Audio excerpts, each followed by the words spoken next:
played my whole life, and I mean, like I said, it's a sickness that makes you do it in the first place. You have to do it, and then it's what keeps you from quitting, because you're afraid if you quit, you'll regret it.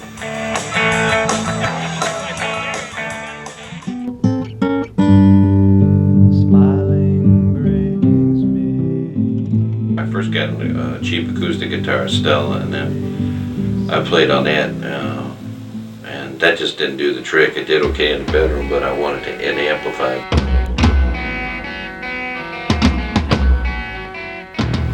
I somehow for my birthday or something, I got a stereo that came with an electric guitar.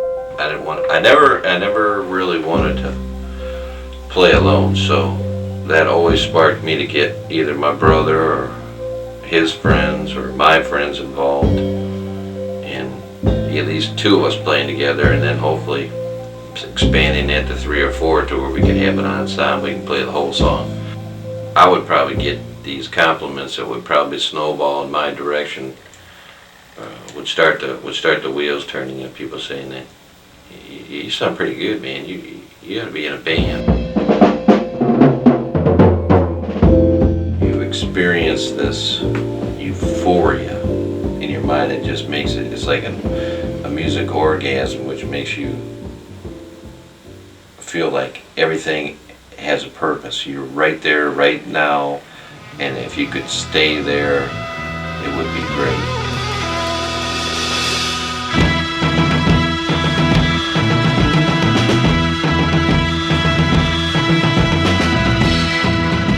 Got a call from a kid, the one kid who was one of those throw together bands, who was a friend of my brother's, and he said, "I've got this band and these guys are pretty serious. That's all we do every day after school is we go practice at this one guy's house. The only problem is we've been doing it for about a month now. We don't have a singer.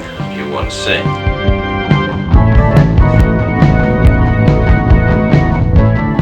It was like there was this backup band, and I was able to go in and be like the head guy, you know. So when I went over there and auditioned, it never crossed my mind that they wouldn't want me.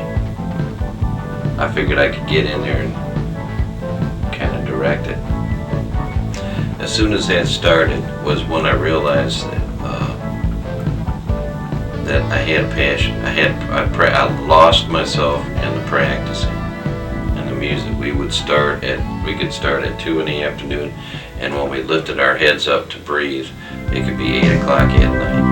Take me across the water, 'cause I need some place. The 5 of us played, even being as unpolished as it was. Nothing ever sounded that good. You had a chance to show, each guy had a chance to show what he could do individually and put all their input into a song. And then on a crowded Saturday night, the lights are out and you're starting off with the first song of the night, which normally on a regular night would be some middle of the road song by the Eagles or something, but then in that case on Saturday night, we got a line going out the door, people getting ready to get in, the place is packed, and you hit them with your original, most kick-ass song right off the bat, right at 9 o'clock. You hit them hard, and it just blows them away. That's when you're able to say, this is something I have to do, it's not something I like to do, you know. It's like, this is when you know you're in it, when your girlfriend's always mad at you, your parents wonder why your grades are dropping, and your friends become the band.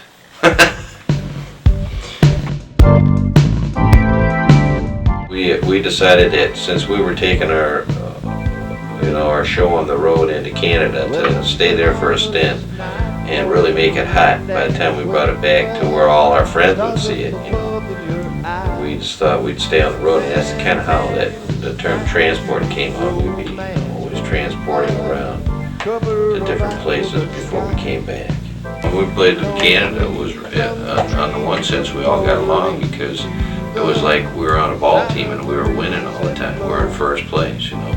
And everybody's patting everybody on the back and saying how it was a good idea to do what we did. You know, we hit it, we made it. And our next step is to really concentrate on putting our original songs together and do an album. And it created a very climax or big peak in my life at that particular time compared to what I've been through before that.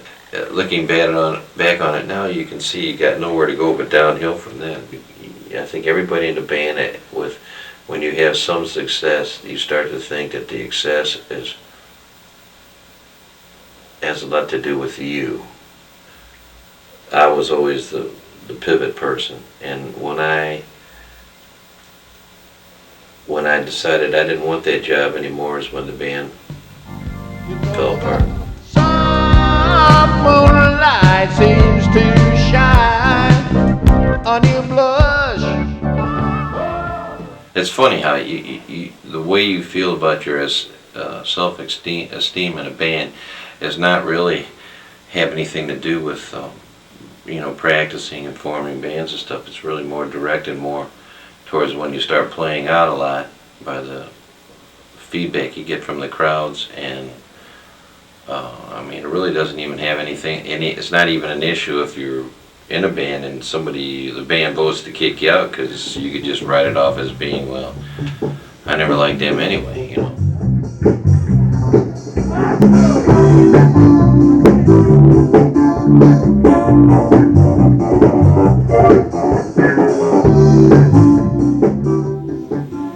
The disco era came in, which really ruined everything. That basically put an end to our dream. The elimination of live entertainment. It was a lot cheaper to get a DJ. DJs came in. So to this day, probably nobody other than guys who were my age that played in bars full time hate DJs as much.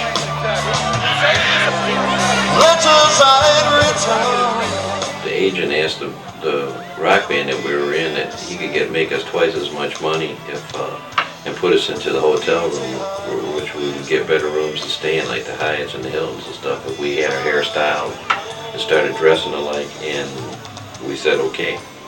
And we had no delusions of grandeur, of being that big rock John Bon Jovi band anymore, because our hair was cut. We didn't look that way. Now we had all white suits on with layered haircuts and all standing in a row, and even by that time we had a girl singer, so it was gone. And if somebody told me at the end of the first set I could go home now and get the same pay, I'd leave now. Everybody's talking all this stuff about me. Why won't they just let me live? I don't need permission to make my I think it's a two tangent street. One tangent is that all the things that you play that you really like to play, all of a sudden you realize you can't play anymore because they go out of style. And number two is all the things you held in high esteem, like all the virtues of it, the good things that happened, the things that made you high, you learn through experience that there's a lot of lows, and you realize that those highs come very infrequently and that you'll probably never regather. It's like getting married. That one big party is only right at the first night of your marriage. You know what I mean? So and you'll hear every band, when they make a comeback, they're always trying to go back to capture that fire, whether it be a small pay or a big pay or just a following in one area or a following in the entire country. They're always looking for that one big time again.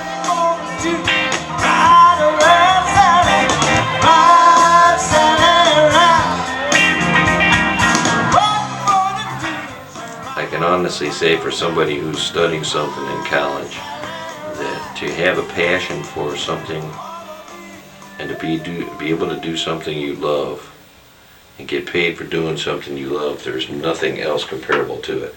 And I'm not talking about hitting the big time, being a millionaire, because those guys got so much money they end up killing themselves because they can pick up habits and pay tens of thousands of dollars for them because they got nothing else to do, and they got everybody to do everything else for them. Or they can pay them to do that, and they can live wherever they want, drive wherever they want. I'm just talking about still having a work ethic, still being creative, still being sober, but being able to do something that you can totally lose yourself in because you love to do it. And that a lot of times just happens when you're young.